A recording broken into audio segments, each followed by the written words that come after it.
केही महिना अगाडि म महाकाली नदी पुगेको थिएँ। नेपालको पश्चिमी सिमाना भनेर चिनिने महाकाली नदी स्थित यो पुल पुग्दा जे दृश्य देखेँ सायद त्यसले सबैको आँखा रसाउँछ होला। यो खासमा खोला हो, खोला हुनु पर्थ्यो। खोला हुनु पर्थ्योको प्रमाण के हो भन्दाखेरि यहाँनिर पुल छ, यत्रो परसम्म, त्यहाँ परसम्म पुल, यतापट्टि पनि यहाँ परसम्म पुल, म ठ्याक्क बिचतिर छु। अनि यहाँ पानी नै छँदै छैन। यो खासमा खोला हुनुपर्ने थियो, सब यो खोला हुनुपर्ने थियो, यहाँ पानी हुनुपर्ने थियो, पानी नै छैन। महाकाली पारीका गाउँ भनेर चिनिने हाम्रै नेपाली गाउँ चाँदनी र दोधारालाई जोड्ने यो चर्चित पुल भएको स्थानमा खोलामा पानी नै थिएन। आखिर किन त? यसको उत्तर सजिलो छ। यो म पुगेको त्यो स्थान हो। सेटेलाइट इमेजमा पनि त्यहाँ पानी देखिँदैन, किनकि अलि माथि यहाँनिर एउटा ड्याम र यहाँनिर अर्को ड्याम बनाएर इन्डियाले खोलाको पानी जति सबै आफ्नो देशतिर लगेको छ। अनि यो कुरा उसले नेपाललाई जानकारी नदिई गरेको पनि होइन। बकाइदा नेपालले नै इन्डियासँग सन्धि गरेर अनि यो कुरा नेपालकै पार्लियामेन्टबाट सांसदहरूबाटै एप्रुभ गराएर नेपाल आफैले महाकाली नदी इन्डियालाई बेचेको हो। आखिर हाम्रा सांसदहरूले त्यति बेला किन यस्तो स्टुपिड काम गरे त? यो घटना दासढुङ्गा हत्याकाण्डसँग कसरी जोडिन्छ र इन्डियालाई महाकाली बेच्न त्यति बेला देउबा, ओली र माधव नेपालले कतिसम्म गरेका थिए? आउनु सबै बुझ्ने कोसिस गरौँ आजको इनडेप्थ स्टोरीमा। अब इन्डियाले महाकाली वारीको जमिन कहिले किन्यो र नेपाललाई के अफर गरेर ड्याम बनायो त्यो त भिडियोमा बुझ्ने नै छौँ। तर तपाईँहरूको लागि अल्टिमाले चलाएको अल्टिमा 11.11 अफर भने लिमिटेड टाइमको लागि सुरु भइसकेको छ। अल्टिमा स्टोर, दराज अनि अल्टिमा वेबसाइटमा अभाइलेबल हुने यो अफरमा तपाईँले 3499 पर्ने boom X1 Pro app supported earbuds 1299 मा, 3599 पर्ने 192 Pro एप सपोर्टेड इयरबड्स मात्र 1599 मा पाउन सक्नुहुन्छ। यसका साथै थन्डर स्पिकर र साउन्ड बार लगायत सम्पूर्ण अल्टिमाको प्रोडक्टको खरिदमा दराज बैंक डिस्काउन्ट अनि भौचर पश्चात 70% सम्मको हेभी डिस्काउन्ट पनि पाउन सक्नुहुन्छ। साथै एकजना लकी विनरले चाहिँ थाइल्यान्डको कपल ट्रिप नै पाउनुहुनेछ। अब स्टकहरू एकदमै लिमिटेड भएको र किन्नेहरूको भिड हुनाले अल्टिमाले लन्च गरेको अल्टिमा वाच नेभिगेटर त अहिले अलमोस्ट स्टक आउट नै भइसकेको छ। अरू प्रोडक्ट पनि लिमिटेड स्टकमा छन् अनि अफर लिमिटेड टाइमको लागि मात्र छ। So grab it before it's gone. यो कहानी आजभन्दा करिब 208 वर्ष अगाडि सुरु हुन्छ। सन् 1814 मा जब भारत ब्रिटिस इस्ट इन्डिया कम्पनीको शासनमा थियो तब बेलायतले आफ्नो उपनिवेश विस्तार गर्दै नेपाललाई पनि कब्जा गर्न खोजेको थियो। त्यो क्रममा इस्ट इन्डिया कम्पनी र नेपालबीच 2 वर्षसम्म युद्ध भयो, जसलाई अङ्ग्रेज नेपाल युद्ध भनिन्छ। यो युद्ध रोक्नका लागि भारतको सुगौली नामक ठाउँमा सुगौली सन्धिमा हस्ताक्षर भयो। यो सन्धिले नेपाललाई ग्रेटर नेपालको 1/3 भूभाग गुमाउन बाध्य बनायो अनि नयाँ सिमाना कोरियो। पूर्वमा मेची नदी र पश्चिममा महाकाली नदी यानि कि काली नदी। त्यस पछाडि महाकाली नदीको पश्चिमपट्टिको भूभाग भारतको भयो। तर समय बित्दै जाँदा ब्रिटिसर्सहरूले के रियलाइज गरे भने बर्खामा त महाकाली नदीले उत्तर प्रदेशका घर र जनजीवन नै नष्ट गरिदिने रहेछ। त्यसैले सन् 1905 मा ब्रिटिस शासकले नेपाललाई पत्र लेखेर महाकाली नदीमा बाँध यानि कि ड्याम बनाउँछौँ भनेर प्रस्ताव राखे। ब्रिटिसर्सहरूको प्रस्तावमा नेपालले पनि सहमति जनायो। तर बाँध बनाउन नदीका दुवै किनार चाहिन्थ्यो। ब्रिटिसर्सहरूले इन्डियापट्टि त त्यतिकै कन्स्ट्रक्सन गर्न मिल्थ्यो, तर नेपालको सिमानामा त नेपालसँग सहमति नगरी कन्स्ट्रक्सन गर्न मिलेन। त्यसैले उनीहरूले नेपाल र इन्डिया बीच सानो भूभाग साटौँ भनेर अर्को प्रस्ताव राखे। त्यो प्रस्ताव त्यति बेलाका शासक राणाहरूलाई त्यति ठुलो कुरा भएन। त्यसैले नेपाल र ब्रिटिस इस्ट इन्डिया कम्पनी बीच सहमति भयो र यसलाई नै शारदा सन्धि भनियो, जस अनुरूप नै नेपालले महाकाली वारीको यति भूभाग भारतलाई अथवा त्यति बेलाका ब्रिटिसर्सहरूलाई दियो अनि उनीहरूले महाकाली पारीका यी 2 भूभाग चाँदनी र दोधारा नेपाललाई दिए। यसरी खोलावारीको अलिकति भाग नेपालको भयो अनि खोला पारीको अलिकति भाग इन्डियाको भयो। एक्ज्याक्टली भन्ने हो भने त्यति बेला नेपाल र ब्रिटिस इन्डिया बीच 4093.88 एकर्स जमिन साटासाट गर्ने सहमति भयो।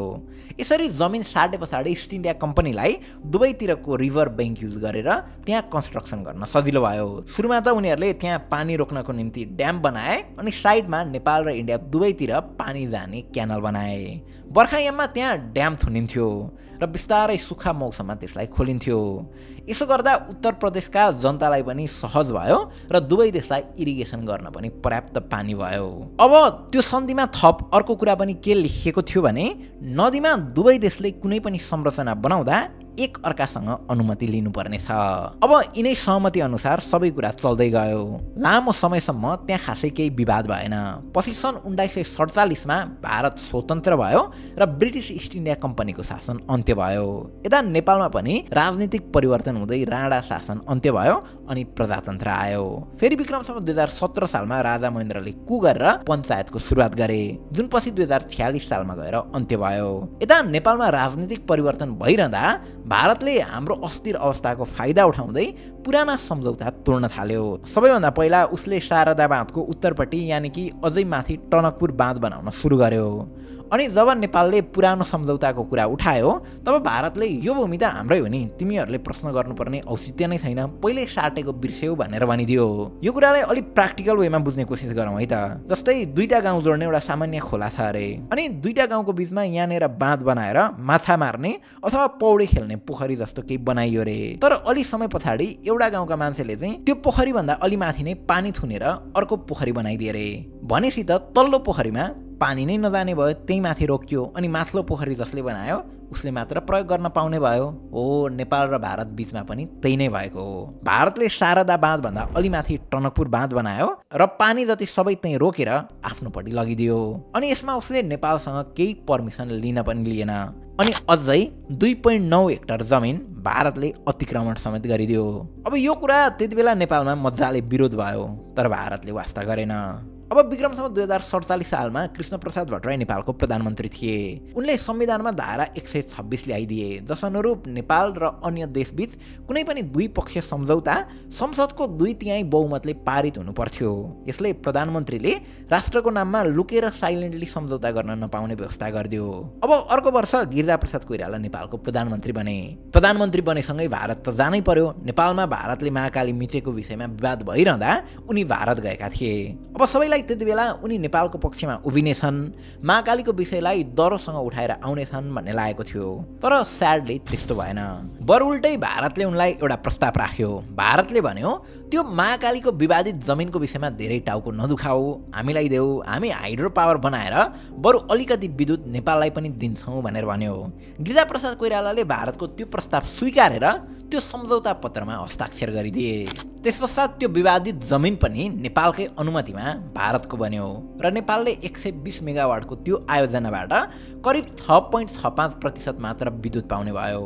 अब नदी दुवै देशको, त्यसमाथि नेपालको त झन् जमिन पनि मिचिएको छ, अनि नेपालपट्टि सबै पानी सुकाइएको छ, तैपनि जम्मा 6.65% विद्युत पाउने भएर नेपालका प्रधानमन्त्रीले त्यो सम्झौतामा सजिलै हस्ताक्षर गरेर आए। यो त एकदमै टेक्निकल र जियोपोलिटिकल कुरा थियो नि, तर प्रधानमन्त्रीसँग 72 जना भारत जाँदा त्यो टोलीमा कोही पनि टेक्निकल व्यक्तिहरू नै थिएनन्, इन्जिनियर वा एक्सपर्टहरू कोही पनि थिएनन्। अब जब त्यो सम्झौता गरेर गिरिजाप्रसाद कोइराला नेपाल फर्किए, देशभर उनको विरोध भयो। विपक्षी दल एमाले त सडकदेखि सदनसम्मै विरोध गर्यो। एमाले भित्र पनि मदन भण्डारी त्यस विरोधका मुख्य पात्र थिए। उनले चर्को आवाज उठाए, संविधानको धारा 126 के भयो, यसरी प्रधानमन्त्रीले मात्र यसलाई साइन गरेर हुँदैन, संविधान अनुसार पार्लियामेन्टबाट पास हुनुपर्छ। उनी लगायत धेरैले त्यसरी विरोध गरे पछाडि पछि यो विषय सर्वोच्च अदालतसम्मै पुग्यो, अनि सरकारले यो सन्धि होइन सम्झौता हो भनिरहँदा सर्वोच्च अदालतले जमिनको पनि कुरा आएकोले यो स्पष्टसँग सम्झौता होइन सन्धि नै हो, संसदको 2/3बाट पारित हुनुपर्छ भनिदियो। त्यति बेलाको पार्लियामेन्टबाट यो कुरा पास हुने चान्स नै थिएन, न्युमेरिकल्ली अलि गाह्रो थियो र त्यो सदनको कार्यकाल पनि सकिनै लागेको थियो। त्यसैले यो विषय अलि सेलायो अनि नयाँ निर्वाचन भयो। 2052 सालको उक्त चुनाव पछाडि एमाले सत्तामा आयो। प्रधानमन्त्री बने मनमोहन अधिकारी, उप प्रधानमन्त्री माधव कुमार नेपाल र गृहमन्त्री केपी शर्मा ओली। तर यो पोइन्टसम्म आइपुग्दा मदन भण्डारी सिनबाट हराइसकेका थिए। महाकाली सन्धिको चर्को विरोध गर्ने मदन भण्डारीको दासढुङ्गा हत्याकाण्डमा मृत्यु भइसकेको थियो। त्यसकारण एमाले भित्र केपी ओली र माधव नेपालकै बिगबिगी थियो। त्यसमाथि पनि त्यति बेला प्रधानमन्त्री मनमोहन अधिकारीको स्वास्थ्य अवस्था कमजोर भएकाले माधव नेपाल कार्यवाहक प्रधानमन्त्री बनेका थिए। कार्यवाहक प्रधानमन्त्री बनेपछि उनी भारत भ्रमणमा गए। भारतले फेरि अर्को प्रस्ताव ल्यायो।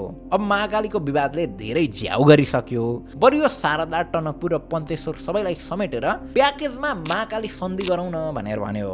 अचम्मको कुरा, पहिला विरोध गर्ने माधव नेपालले यसपटक भारतको त्यो प्रस्तावलाई समर्थन गरे। अब माधव कुमार नेपालले यो विषयमा हस्ताक्षर गर्न मिल्दैन थियो, किनकि उनी त एक्टिङ प्राइम मिनिस्टर मात्र थिए।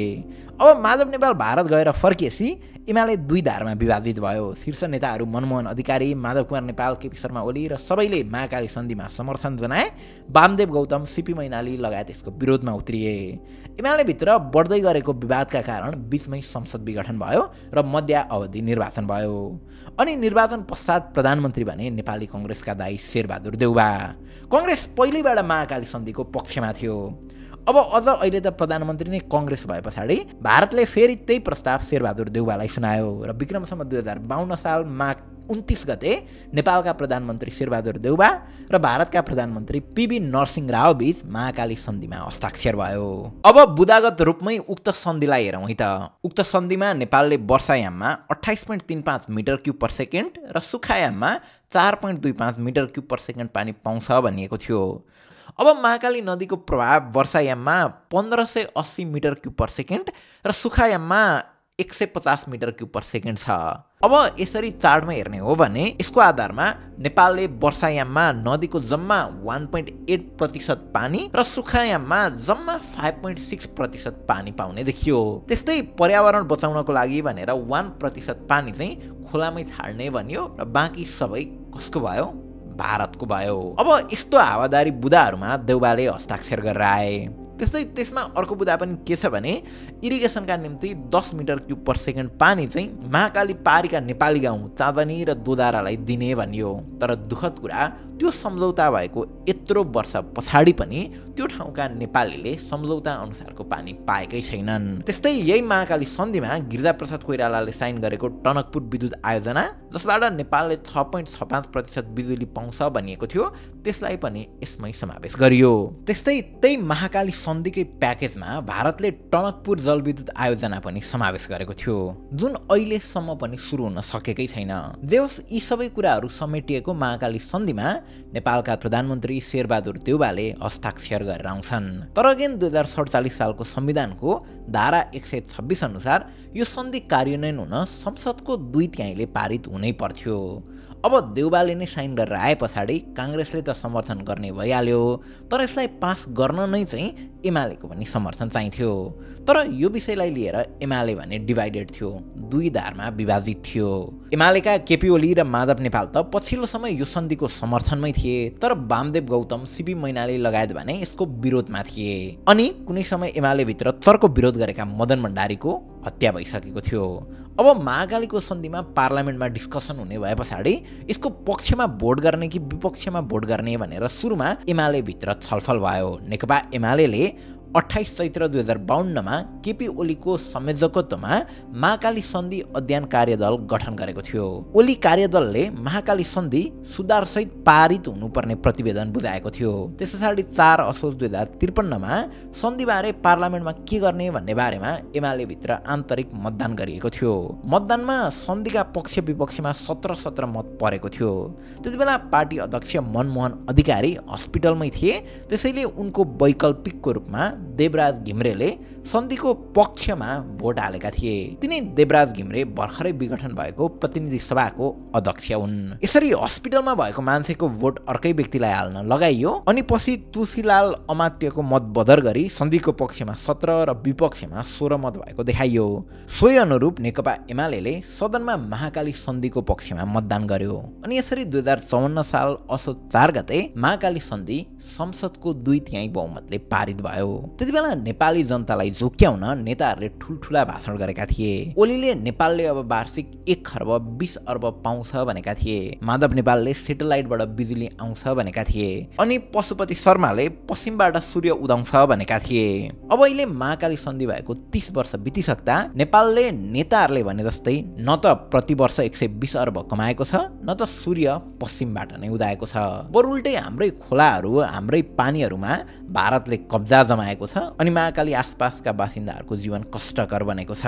जनादेश पत्रिकामा टिएन प्रधानकै नामबाट महाकाली सन्धिकै विषयको कारण मदन भण्डारीको हत्या भएको भन्दै आर्टिकल नै छापिएको छ। अब यसबारे हामी दासढुङ्गा हत्याकाण्डको दोस्रो पार्टमा कुरा गर्ने नै छौँ। त्यति बेलका लागि दासढुङ्गा हत्याकाण्डको यो फर्स्ट पार्ट हेर्नु भएको छैन भने यहाँ क्लिक गरेर हेर्नुहोला। हस्त, थ्याङ्क यू फर वाचिङ।